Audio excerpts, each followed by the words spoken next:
The Last Word is one of the most iconic drinks in the modern cocktail world. And even though it's over 100 years old and was almost lost in obscurity, it's gone on to inspire tons of modern classics like The Final Ward, The Paper Plane, and even The Naked and Famous. Now the drink's history goes all the way back to around 1917, where it was featured on a souvenir menu for the Detroit Athletic Club for about 35 cents.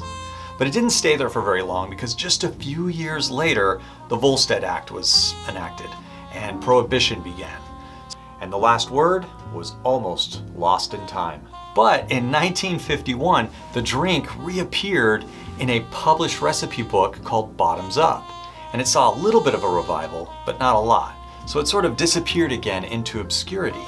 And it wasn't until 2003 when the drink really took off. See, there was a bartender named Murray Stenson who worked at a bar in Seattle called the Zigzag Cafe.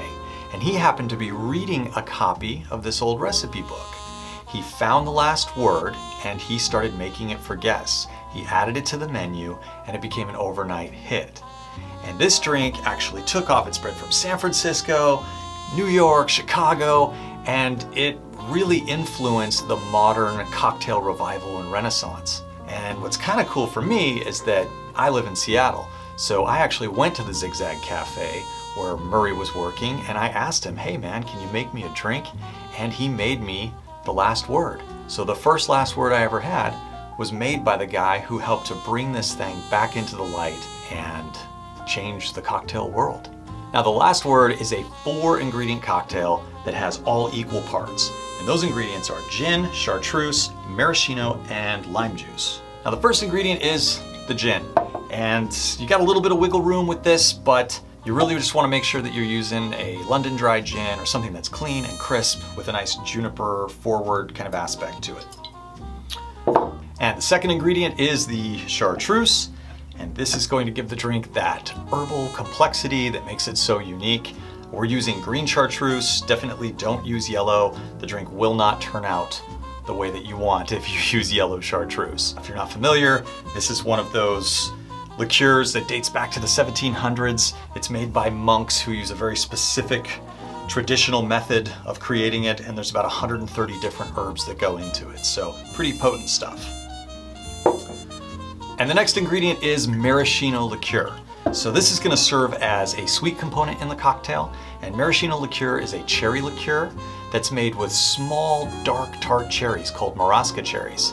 And it has a unique flavor to it, not just from the cherries that are used, but because it uses the pits as well as the flesh. So you get kind of like an almond aspect that comes through in the liqueur that you can't get from other cherry flavored liqueurs. And the last ingredient is lime juice. It's pretty simple. Just make sure you're using fresh squeezed. You can squeeze it when you make the drink or just squeeze it ahead of time like I did, and you shouldn't have any issues.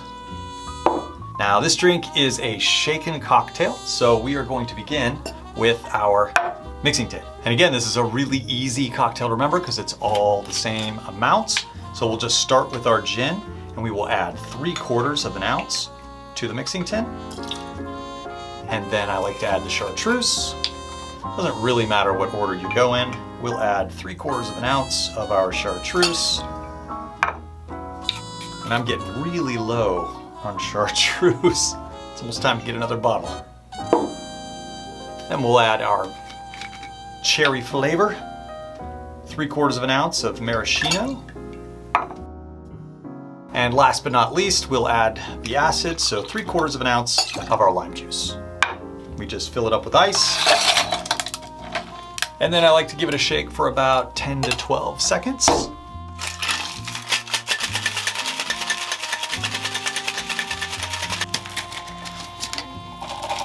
And I like to serve this cocktail in a nice frozen coupe glass.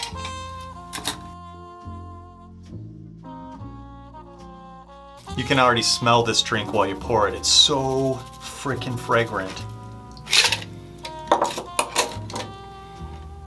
And for a garnish, I'm going to use a Luxardo cherry. These are also made with Maraschino cherries. It's like a little candy treat at the bottom of the drink. But yeah, that's it. That is a Last Word. A super iconic cocktail, one of my favorites, and a game changer. 100%. Oh man, that is still one of my favorite drinks of all time. It's sweet, it's sour, it's herbally. There's something that happens where all of these ingredients that don't really seem like they should maybe go together create this symphony of flavor. It's extremely, extremely aromatic. So you can smell this thing coming from a mile away. It's a gin drink, but it's not overly ginny at all. In fact, this is one of those gin drinks that I've served to people who say, I don't like gin, and then they love this cocktail. You can see why this drink has lasted over 100 years and has had the impact that it's had since its revival back in 2003. It's about as close to perfect as you can get. I'm gonna give it a 9.9, just because the ease of building it, its impact, and man, it's just freaking delicious. If you've got a specific gin that you think works best, since that's really the only wiggle room in the cocktail, let me know down in the comments below so other people can see as well. And while you're down there, don't forget to like and subscribe and do all the other stuff. And that is it. That is the last word. We are on to the next drink. So until next time, cheers. I don't know why I waited until I had like 50 drink videos before I made this. I probably should have made this like early on. Should have been one of my first cocktails. But you know, it is what it is.